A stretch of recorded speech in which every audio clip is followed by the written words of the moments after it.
Olá, sejam muito bem-vindos e bem-vindas a mais uma palestra aqui do Centro Espírita, o Consolador, aqui de João Pessoa. Muito feliz em retornar, ver vocês aqui mais uma vez para essa conversa sobre a doutrina espírita e é sempre uma alegria imensa recebê-los.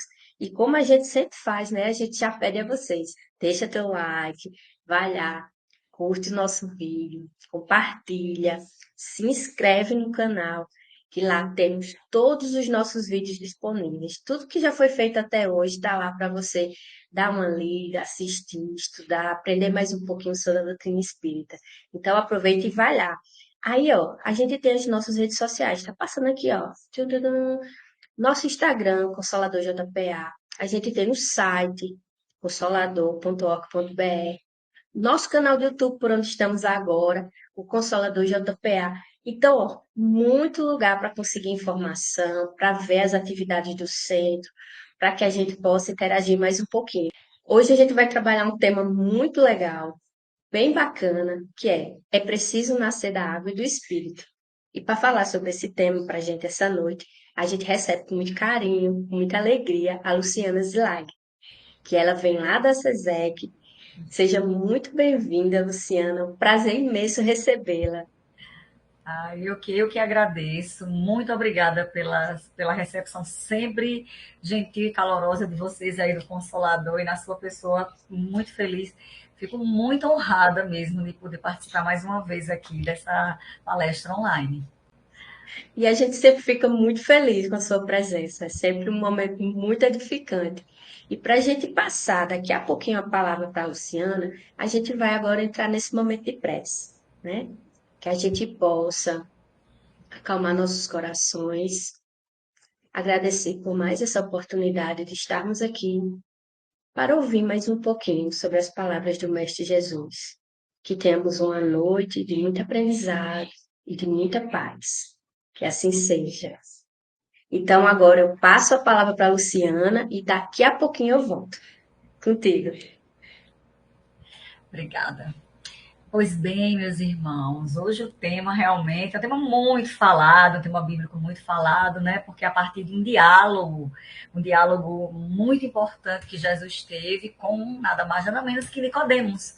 Então é sobre aquele diálogo, né, famoso que fala sobre o renascer da água e do espírito, que até hoje tantas pessoas, tantas religiões, tantas dissidências religiosas, né, questionam e têm raciocínios e questionamentos e interpretações um pouco divergentes ou diferentes, mas que nos traz ensinamentos muito profundos, né? A gente vê tudo que ele trata em poucas palavras, se a gente for olhar, é um diálogo aparentemente curto, narrado, né, no Evangelho de João, mas se a gente quiser se aprofundar, eu aconselho vocês a procurarem um livro chamado Boa Nova, de Chico Xavier, onde tem um capítulo que trata justamente sobre isso, né? Então a gente vai além, né, do que tem em Jó e do que tem na Bíblia, mas a Boa Nova, Humberto de Campos, ele traz de forma mais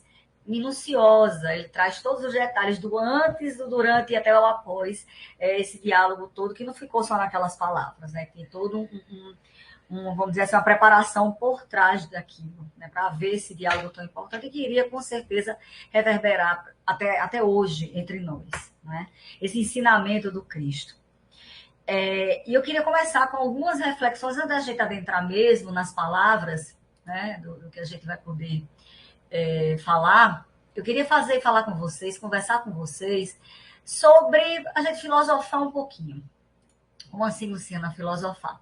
Eu queria que a gente pensasse sobre as nossas dificuldades, né? Sobre aquilo, o que que a gente vivencia diariamente, as nossas dificuldades, os nossos problemas, os nossos sofrimentos, né? Se a gente for olhar ao nosso lado, violência, mortes prematuras aos nossos olhos, fome, guerra, miséria, corrupção, A gente olha cidades sendo dizimadas por catástrofes naturais, como a gente está vendo, né? Aliás, né, uma região inteira como o Havaí sendo dizimada, e a cidade lá, cidades inteiras, como Maui e outras que tem por perto, eu esqueço o nome daquelas cidades, todas são difíceis, mas o Havaí como um todo está sofrendo, está sendo dizimado por incêndios, né? Por incêndios, pessoas que estão tendo que se jogar ao mar para não morrer, né? Pessoas morrendo, pessoas perdendo suas casas, perdendo tudo. História, que não é a questão do bem material, mas pessoas que estão ali perdendo histórias, fotografias, filmes dos seus filhos, da sua vida. E são sofrimentos dos flagelos naturais.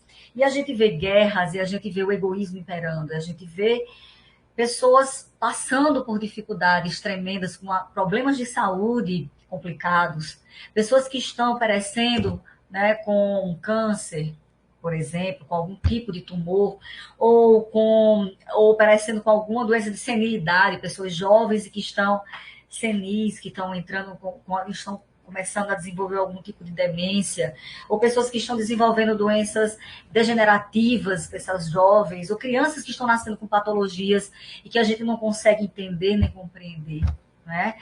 Crianças que já nascem com dificuldades neurológicas inimagináveis, que não têm a oportunidade do desenvolvimento, entre aspas, né? Normal, que a gente chama de normal, e que traz sofrimento, tanto para ela, né, aquela expiação, como para aqueles que estão ao seu redor.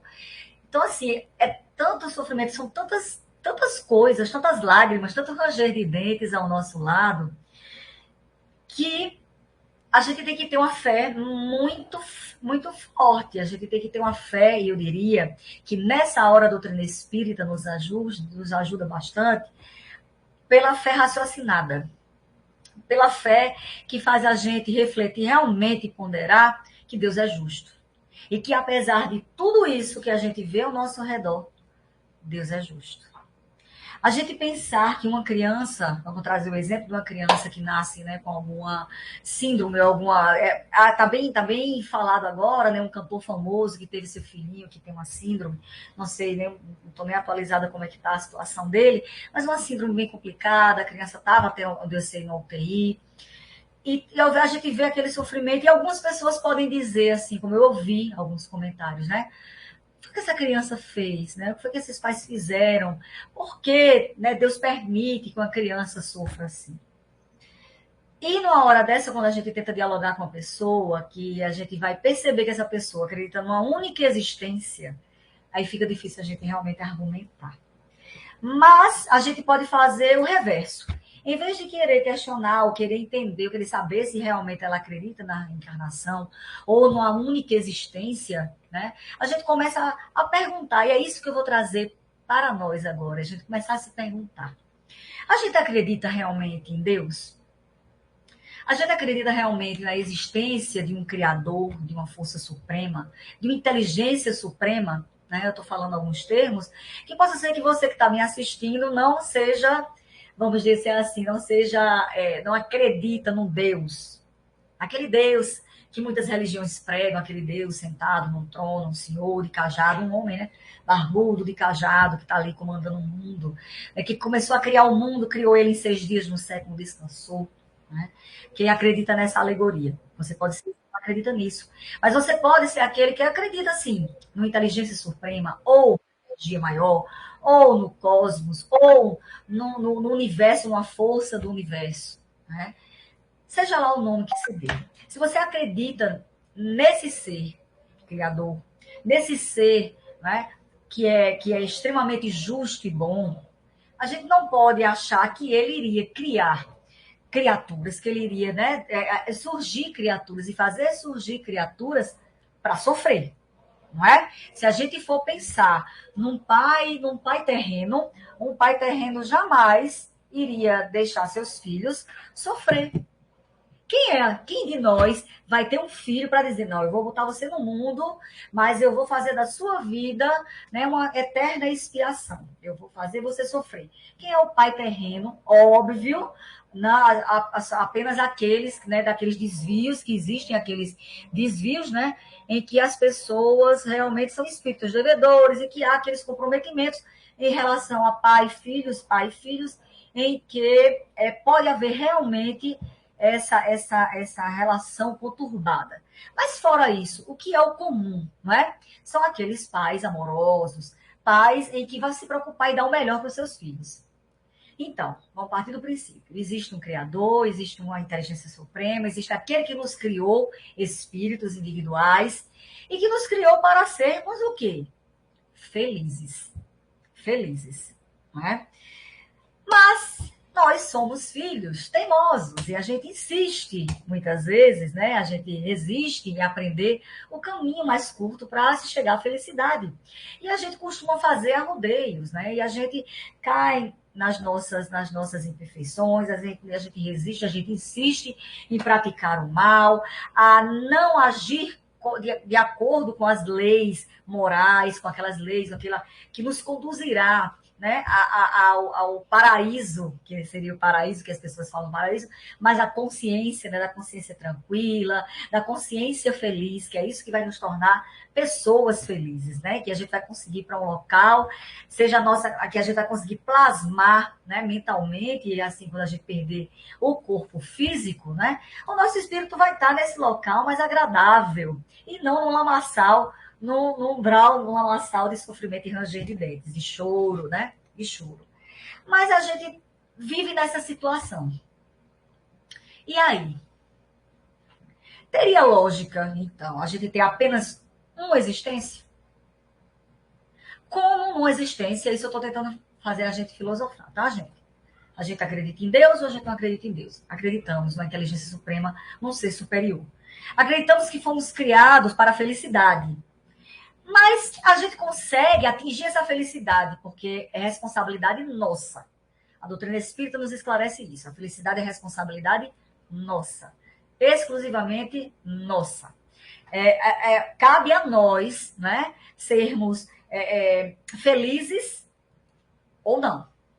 São as nossas atitudes. Não é castigo de Deus, né? Não é culpa de obsessor, porque assim, a gente aposentou a doutrina espírita, né? O espiritismo ele traz que não existe demônio, não existe, né, o demônio que aquele fica tentando, né? O Deus do mal, mas a gente criou, a gente sabe que existem aqueles que nos perturbam, aqueles que se afinizam a nós e as nossas atitudes e que muitas vezes nos fazem cair ou nos ajudam a sofrer mais ou a se comprazer no mal, que é chamado o obsessor.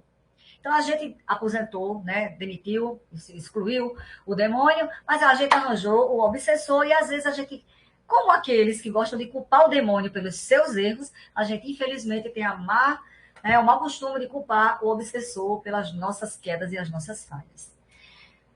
Mas a gente sabe, e se a gente for pensar, uma única existência, se a gente for raciocinar, uma única existência, praticamente impossível conseguirmos ser como o nosso divino mestre nos orientou.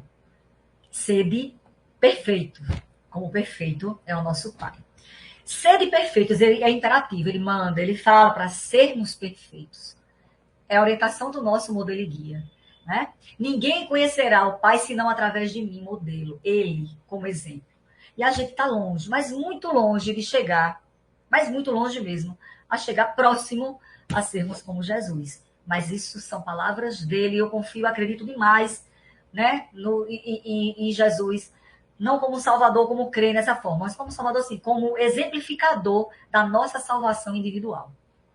Ele exemplificou como sermos, como evoluirmos e como atingirmos a felicidade. Mas então, se a gente acha que para ser de perfeitos, uma existência só, não é suficiente, eu acredito que não uma só, não. São muitas e muitas e muitas. E aí? Aí existem aquelas confusões, né? Quem está na doutrina já há um certo tempo, que já conhece, quem já estudou, quem participa do ESD, que é o estudo sistematizado da doutrina espírita, que conhece, né, todo esse caminho, né, das três revelações, Moisés, Jesus e a doutrina espírita, já sabe, né, já entende que a gente tem uma faculdade chamada, tem um princípio, né, que é um ponto basilar, chamado de reencarnação. Mas boa parte das religiões ocidentais, aliás, as religiões ocidentais geralmente não acreditam, vamos dizer assim, propagam ou falam, né? Se eu disser para vocês que o judaísmo, a base do judaísmo, ela é reencarnacionista. Ela fala, tem outro termo de ressurreição, mas a ressurreição não do ressurgimento na mesma carne, né? A base judaica, ela fala do ressurgimento do homem, da transmutação do homem, do retorno do homem noutra carne. Se eu disser para vocês também que até alguns séculos, né, alguns séculos após, o cristianismo, né, a doutrina cristã pregava também a reencarnação. Que a Igreja Católica também tinha nas suas bases, e que após um ato de um Papa, né, porque uma questão política, uma questão ideológica, uma questão também de satisfazer necessidades políticas, que extirpou esse ensinamento. Mas isso aí fica para outra parte. Mas, Luciana, como a gente pode, então, entender? Jesus ensinava realmente sobre reencarnação? Ele falava sobre reencarnação? Jesus chegou a falar nisso, ele já que é o nosso modelo e guia. Aí é onde vem o diálogo, que é muito conhecido, de Nicodemos, né? Que está em João 3, capítulo 3, versículo de 1 a 6. Olha como é pequenininho. Né? E eu vou me ater, quero ler para vocês aqui, e a gente vai tentando conversar um pouquinho. Primeiro eu queria explicar para vocês quem era Nicodemos. Nicodemos era um fariseu, né, que chamavam, era um príncipe dos judeus. Ele era tido como príncipe dos judeus, porque era um homem de posses, tá certo? E de muito conhecimento dentro dos fariseus, era um doutor da lei. E ele era um homem muito respeitado. Nicodemos, ele, apesar de ter sido criado, né, no judaísmo, era um doutor da lei, era um príncipe dos judeus, era um fariseu, que era aquele segmento da sociedade da judaica, em que os homens, como trata Humberto de Campos, e como trata também o Evangelho segundo o Espiritismo, aquele povo em que pregavam muito os cultos exteriores. Né? Eram muito preocupados com o exterior e muito pouco com o interior. Eles eram muito radicais, né, no cumprimento daquelas normas religiosas do judaísmo. Muito radicais. Né? E eram pessoas eram chamados, uma boa parte, óbvio, uma grande parte, de sepulcros caiados por Jesus, que era aquele por fora, né, caiado, e por dentro a podridão. Porque muitos perseguiam, né? A gente pode lembrar um exemplo de Saulo, né, que depois se reencontrou, né, no caminho e encontrou Jesus, se reencontrou com o mestre e abraçou a sua modificação moral, né, a sua transformação, e seguiu um outro caminho. Se transformou em Paulo. Mas ele também era o doutor da lei. Ou seja, Paulo, né? Quem foi Paulo? Perseguidor de cristão. Ele cumpria o seu papel como fariseu, como doutor da lei. A mesma coisa de Nicodemos. Mas Nicodemos tinha despertado já, porque ele já prestava atenção nos ensinamentos do Cristo. Ele já vinha, como explica na Boa Nova, observando e seguindo o Rabi na Galileia. Ele já vinha, né, sendo tocado, porque o seu íntimo, né, a sua essência era boa. Ele tinha a capacidade, assim como Saulo, que se transformou em Paulo, assim como Paulo, ele tinha aquela chama dentro dele. Ele já era um espírito que poderia ser, que já estava num outro nível de entendimento, diferente dos seus pares. E não foi à toa que ele, numa noite, né, e é narrado como noite, todo esse simbolismo não é... Tudo que Jesus falava, tudo que é dito, tem uma simbologia muito forte. Então, já se começa o capítulo, né, falando assim: e havia entre os fariseus um homem chamado Nicodemos, príncipe dos judeus. Este foi ter de noite com Jesus e disse-lhe, né? Quando a gente vai esmiuçar o Evangelho, quando a gente vai entender essas palavras, a gente começa a interpretar. A gente sabe que Jesus falava com parábolas. Seus ensinamentos vinham com parábolas. Essas escrituras, tudo ela tem uma simbologia. E veio a ter de noite. E esse de noite provavelmente poderia nem ser só a noite, mas poderia ser a noite significando trevas, o oposto da luz. Que quem traria a luz? Jesus. E ele disse a Jesus: Rabi, bem sabemos que és mestre vindo de Deus.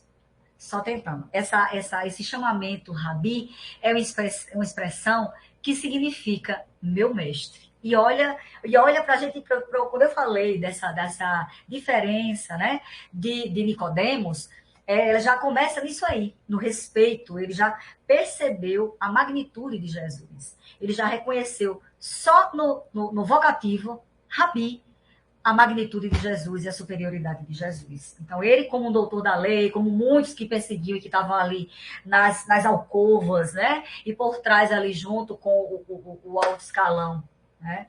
Querendo crucificar, né? O Galileu, ele não. Ele já se envergou e já disse: Rabi, bem sabemos que és mestre vindo de Deus. Porque ninguém pode fazer estes sinais que tu fazes se Deus não for com ele. Então, assim, ele já percebeu que Jesus tinha algo diferente e ele disse que ele era de Deus. Ele reconheceu em Jesus esse emissário de Deus. Por conta das coisas que Jesus fazia. A árvore que dá bons frutos. Ele reconheceu os frutos de Jesus. Ele sabia que era uma boa árvore. E ele sabia onde é que estava vindo. Jesus respondeu: na verdade te digo que aquele que não nascer de novo não pode ver o reino de Deus. E nessa frase, quando Jesus, a gente sempre fica questionando, né? Por que Jesus sempre faz? Em verdade vos digo. Na verdade vos digo. É uma forma também, né, de Jesus confirmar e reafirmar a sua verdade, que realmente era legítima, né? Tudo aquilo que ele estava dizendo era uma forma de mostrar firmeza e convicção de que aquilo era verdade. Quem não nascer de novo não pode ver o reino de Deus. Eu sinceramente, eu não sou... As traduções, quando a gente vai olhar algumas traduções, eles mudam, que nascer do Espírito, nascer no Espírito. Algumas Bíblias, algumas traduções, até suplementos aqui, dão uma modificada, mas a tradução realmente vindo do grego é essa daqui. Na verdade, te digo que aquele que não nascer de novo não pode ver o reino dos céus. Gente, olha só. Quem quiser até interpretar de outra forma, mas para mim está muito claro. Quem não nascer de novo. E o que é nascer de novo? Sou eu morrer e nascer. Aí, vamos lá, é ressuscitar. Aí, vamos para a lógica e o que a doutrina espírita pede para a gente seguir a ciência. Quando Luciana, CPF 806-51214-72, desencarnar, que eu fui inumada ou cremada, que eu não sei ainda o que é que daqui para lá, eu ainda penso muito nisso, mas, sendo eu enterrada ou cremada, meu corpo está em decomposição.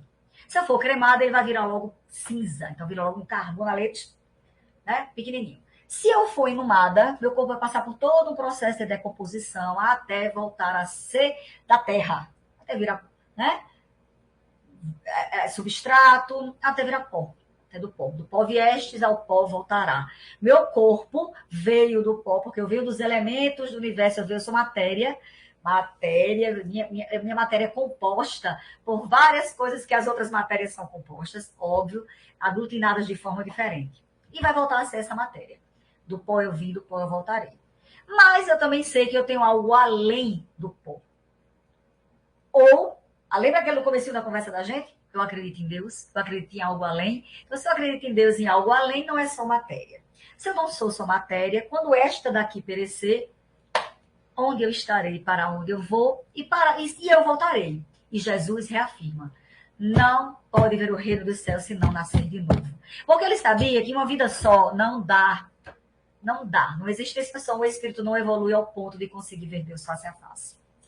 Disse-lhes Nicodemos, então: como pode um homem nascer sendo velho? Porventura pode tornar a entrar no ventre de sua mãe nascer?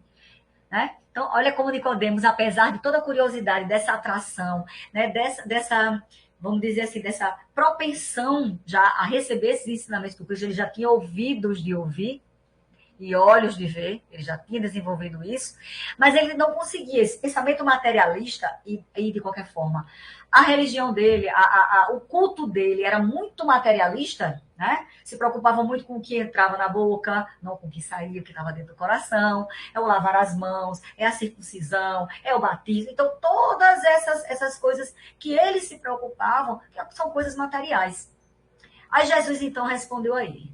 Na verdade, convicto, te digo que aquele que não nascer da água e do Espírito não pode entrar no reino de Deus. O que é nascido de carne é carne, e o que é nascido de Espírito é Espírito. Explicando mais uma vez a Nicodemos. E só para a gente se situar um pouquinho, tá? Para a gente compreender essa relação da água. Algumas Bíblias, algumas traduções, quando colocam renascer da água, aí alteraram, colocaram e do Espírito Santo. E não é assim a tradução, tá, gente? A tradução real, né, do aramaico, do grego para ela fala nascer na água e do Espírito. Tá? Nascer da água e do Espírito. E o Evangelho traz para a gente, assim como a Boa Nova, como outros estudos dos nossos irmãos espirituais, nossos irmãos superiores, eles ensinam o seguinte, porque a água, se a gente for pegar a Gênese até o Antigo Testamento, a gente vai ver que tudo girava, né? Assim, não tinha aí o conhecimento, a gente tem que ter também que esse Antigo Testamento, né? Bem antes do Cristo, que tem 2.000 anos, o Antigo Testamento em torno de 4.000 anos, 6.000 anos, o conhecimento científico não tinha. Óbvio. Mas se falava muito, se acreditava que a terra, que tudo veio das águas. Quando se falou da criação na Gênesis, se falava o Espírito de Deus era elevado sobre as águas, flutuava sobre as águas, né? Que as águas estão debaixo do céu, reinam num só lugar, e que apareça o elemento sólido, árido, né? Que as águas produzam animais vivos, ou seja, toda a Gênesis ela traz essa água, e a água ela traz essa representação simbólica da matéria. Então, a água, ela traz essa representação simbólica da matéria. Outra analogia que a gente pode entender e já perceber. Nós somos compostos por quantos por cento de água? A gente já sabe disso. Nosso organismo, ele é praticamente feito, a maioria, água. O planeta Terra, que é o planeta azul, visto de longe, ele é um planeta praticamente água.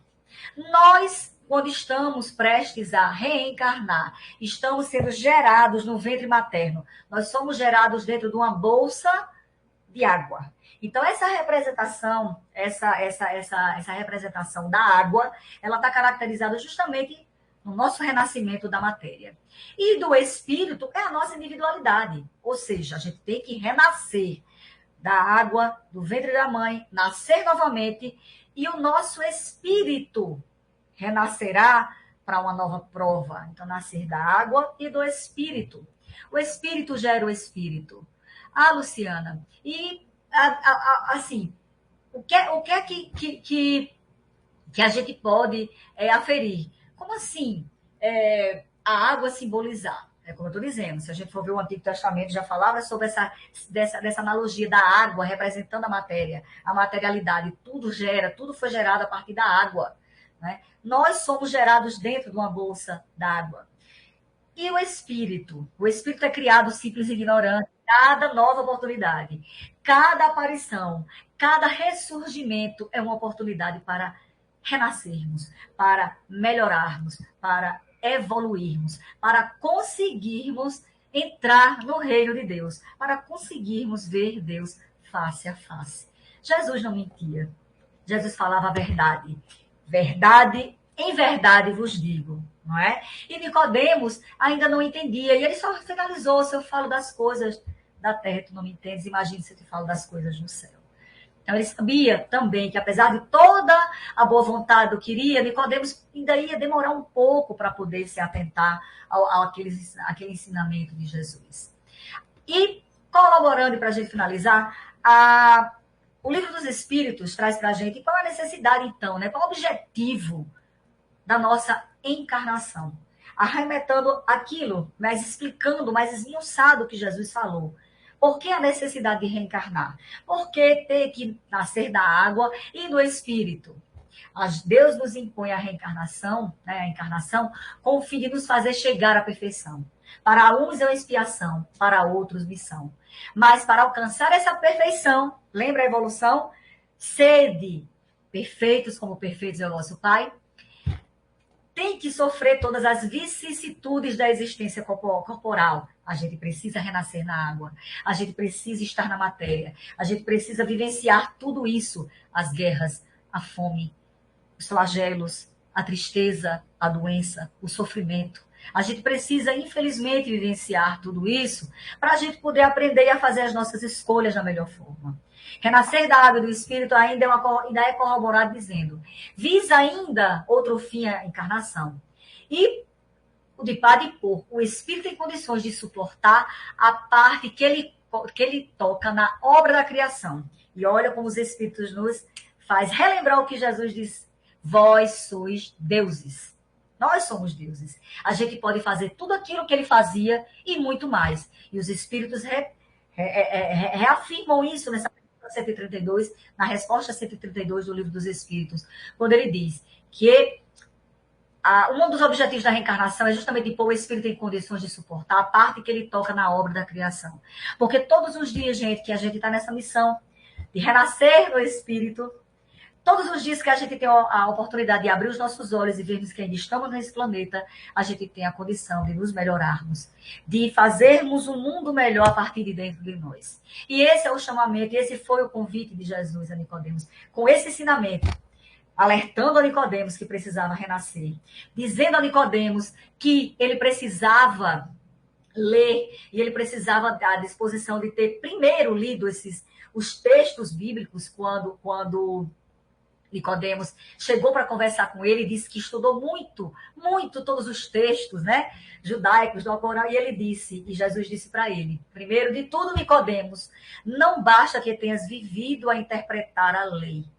Antes de raciocinar sobre as disposições, deverias ter sentido os textos. Então, meus irmãos, do jeito que Jesus falou com Nicodemos, esse chamamento também é para nós. Que consigamos sentir esse chamamento de Jesus. Que consigamos sentir essas orientações do Cristo. Os espíritos, a gente teve a terceira revelação, né? A codificação espírita, que está aí para nós aqui ocidentais, para a gente que está apenas, né? Que não é fora do espiritismo, não há salvação, é fora da caridade, tá? Então a doutrina espírita vem de forma muito lúcida, muito clara, trazer esses ensinamentos do Cristo. Mas antes da gente decorar esses ensinamentos, vamos senti-los, vamos raciocinar, vamos refletir, vamos entender a benemerência da reencarnação.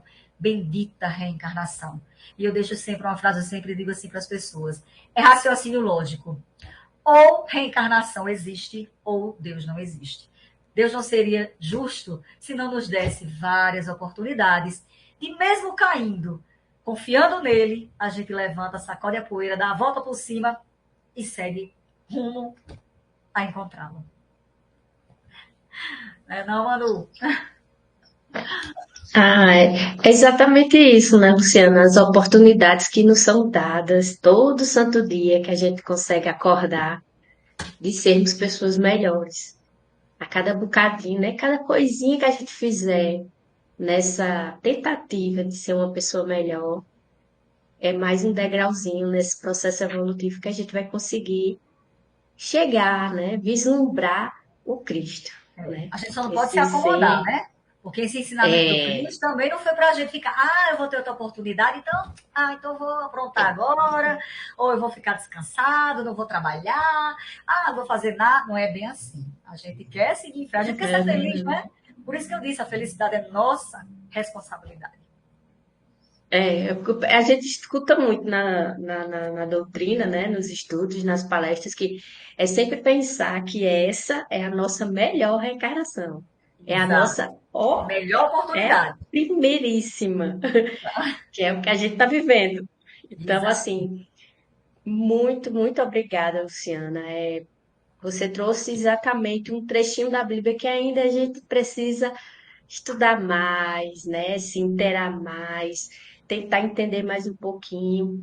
E é sempre uma satisfação ouvi-la. E a gente sai essa noite aqui com um pouquinho mais de conhecimento para a gente continuar nessa caminhada, nessa trilha, né? De espíritos milenares, que a gente ainda tem muita coisa para caminhar. Então, a gente aqui do Consolador agradece imensamente ter aceito o convite para estar conosco mais uma vez. A gente fica muito feliz. Eu, mais uma vez, é quem agradeço, gente, a oportunidade de estar aqui, a gente, né, estudar e a gente transmitir, não significa dizer que você. Isso é piegas, isso chega a ser meio clichê, né? A gente é que aprende primeiro, mas não é a realidade. Porque para poder conversar É, aqui, a gente tem que refrescar, a gente tem que ler muita coisa, se preparar, raciocinar, refletir, montar isso na cabeça. E primeiro ser convicto, né? Fazer como Jesus disse. Primeiro, né?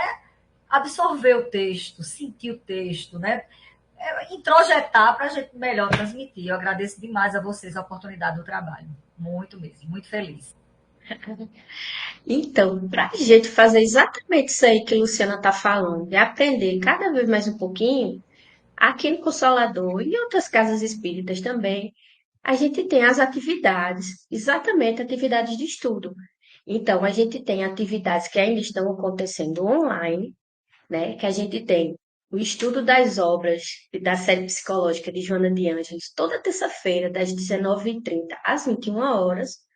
E na sexta-feira, nesse mesmo horário, das 19h30 às 21h, a gente tem o estudo do Evangelho, o S, mais uma oportunidade de aprendizado que a gente tem disponível na casa.